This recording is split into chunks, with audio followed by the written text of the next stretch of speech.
There is no lower hanging fruit than IGN.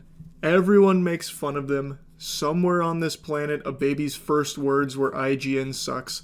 They are irresistible to mock. They are a wedgie magnet. I recognize it's not brave to insult them, but I cannot help it. They are a company that puts out opinions that are so bad it should be labeled domestic terrorism sometimes. And that's what we're focusing on today. Their most recent dog shit take, giving the Invincible season finale a 4. I haven't been this stunned by an IGN review since they gave Transformers 1, one of the best animated films of 2024, a 5. It really feels like, and the prevailing theory is, that this is a company that is only staying afloat by making rage bait. And I think there is merit to that claim. I think there really is a legitimate chance that there is an internal memo for the workers at IGN that they have to produce the most incendiary, terrible reviews in order just to get a couple of those quick clicks from people that want to leave an angry comment about it. And if this conspiracy theory is incorrect, then I think IGN demonstrates the very worst of an archaic system of company reviews, where you have a bunch of different goobers, all with different tastes, being assigned different things to review that they may not have any interest themselves personally in seeing, and you'll see that ire come out in the review where they completely miss the point, or they go into it with like a fucking chip on their shoulder and make a review that is clearly from the perspective of someone who either didn't want to watch it and refused to actually engage with it, or truly just didn't understand it at all. So what the fuck is the point of them reviewing that in the first place? And that is exactly the case of this abomination of a review for Invincible Season 3's finale. Now, I think there's things to not like about it. I thought it was amazing. But I do know that there are some things you could definitely point to and say, that wasn't super strong. But overall, I feel like there's no really good argument you can make that it's a 4. A 4 on the IGN scale means it's damn near unwatchable. Though admittedly, it seems like they're playing real odd hardball with some things where, like, they know their reputation is basically just Johnny Appleseed with 8s, where they're just throwing out 8s to literally anything that moves with a picture on the screen. And like any game that turns on, I feel like they have recognized that that's the reputation they have. So they've tried to swing the pendulum in the exact opposite direction. So now they're trying to be all like big, tough, puffing out their chest, smoking a cigarette and giving out like 5s and 4s to things that are actually really good. So like it's very just all over the place. And in the Invincible review in particular, when you actually read the things he was saying to argue for why it's so bad, it's as if he just didn't watch it and looked at like a chat GPT summary of what the episode had in it, and then wrote his review based on that. No, I know we talked about this a bit last night. I was in disbelief when chat told me IGN rated the Season 3 finale for Invincible 4. So of course we talked about it last night, but I am actually still stun-locked on it. This morning I woke up and remembered the review, and I'm still mad. Yeah, IGN, like, it's not like a meme. They really did give it a 4. They said it is the worst episode in the series, the first bad episode of Invincible. And it's, I don't know, it sent me on like this spiral, like almost an existential spiral of what is even the point in a company like IGN reviewing things anymore. Like, it feels so obsolete. Because they have so many different reviewers, there's so many different tastes. What is the point in having the guy who gave Megaflopolis a 9 also review Invincible Season 3? Like, what does that do? This guy's already huffing his own farts thinking that he, in his words, Megalopolis is capable of rewriting your body, soul, and mind, and then tasking him with reviewing Invincible Season 3. Like, this, like, it's just fundamentally useless. Because I'm really starting to think it's not even rage bait. Like, that was my big cope last night, is that it has to be rage bait from IGN. But I don't think it is anymore. I think it is just the product of just being so archaic and having different people reviewing different things and people's tastes just not aligning with the thing that they're reviewing, that it leads to shit like this. I think he's just their go-to rage bait guy when a big show comes out because he only reviews contrarian takes for big stuff.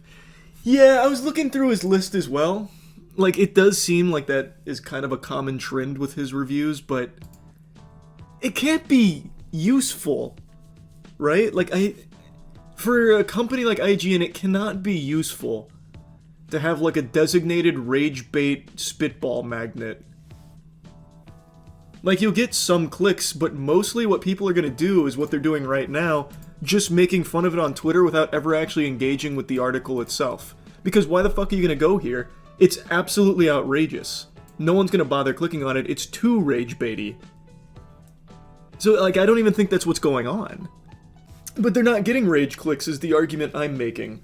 When you have something that's this egregiously off the mark, no one's gonna ever actually click on it. They're just going to make fun of it on Twitter from just the headline alone. And I think that's totally fine to do because this is so ridiculous, there's no possible way of justifying this review.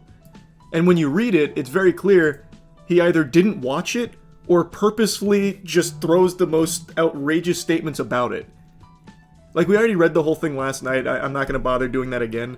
But just, like, calling it narratively scattered and thematically incoherent is, like, very evident he is either doing it purposefully or truly just didn't watch it and maybe just saw TikTok shorts with highlights. But look how many comments this article has. I bet it has more than any other review from this year. That's a really good thing to look at. This article has 460 comments. What is his... Well, this is a bad metric because this is another one of his stinkers, but what does this one have for Megalopolis? 314. It's not a huge difference. Is this movie out yet? Did Drop come out? I really want to see it. They gave oh my god. They gave Drop a 7. This is that god-awful Blumhouse hemorrhoid where it's about a woman who gets a FaceTime from a criminal who's got her family held hostage if she doesn't kill her date. And it's the movie about just like text messages coming through and Ring doorbell. They gave that a 7. I mean, I haven't watched it yet. Maybe it really is super good. But it does seem like the Invincible 4 has more engagement than most of their other reviews. So maybe it is on purpose.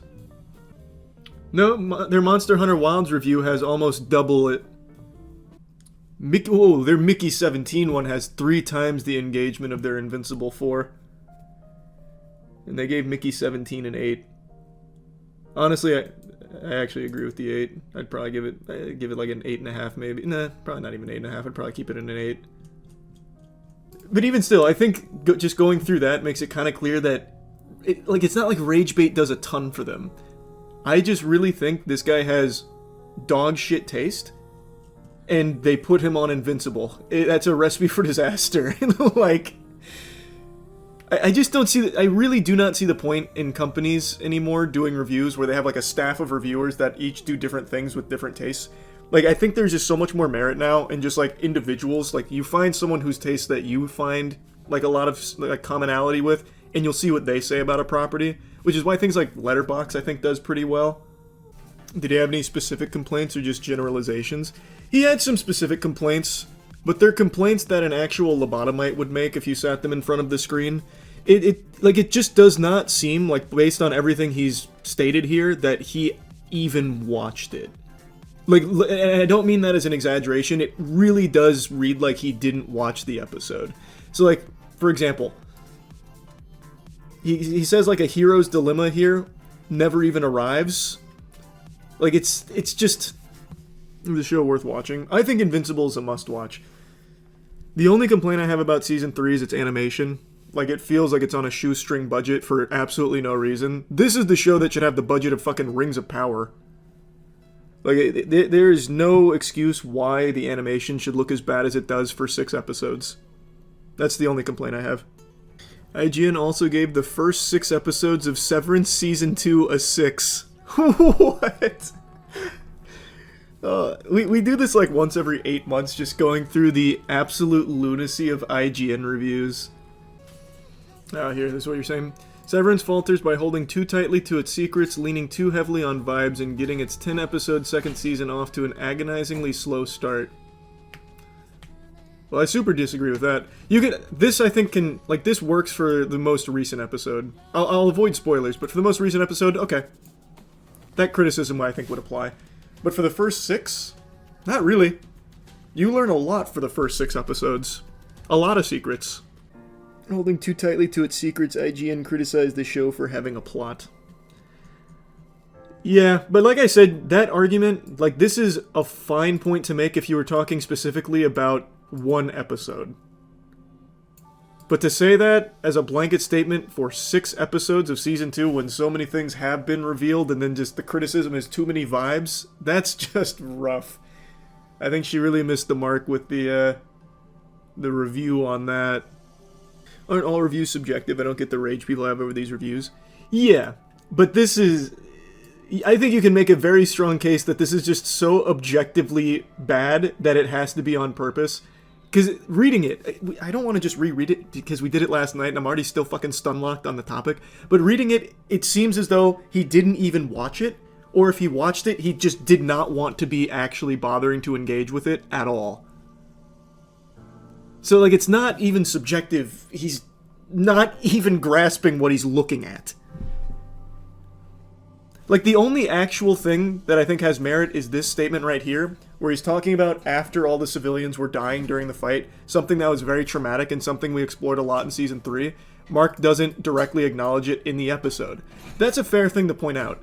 I don't think he really had a chance to with the way the episode was moving with the pacing. I think that's going to be something that's explored in Season 4 to a certain extent again.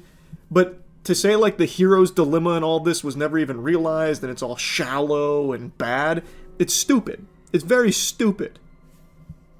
It's like, it's not even... Like, he watched something else. Man fell asleep and dreamed episode 8. I've had a real 180 on cats since having a cat. What's it called? Toxoplasmosis, where they brain control you with their shit? Yeah, it super worked on me. Now I just love all cats.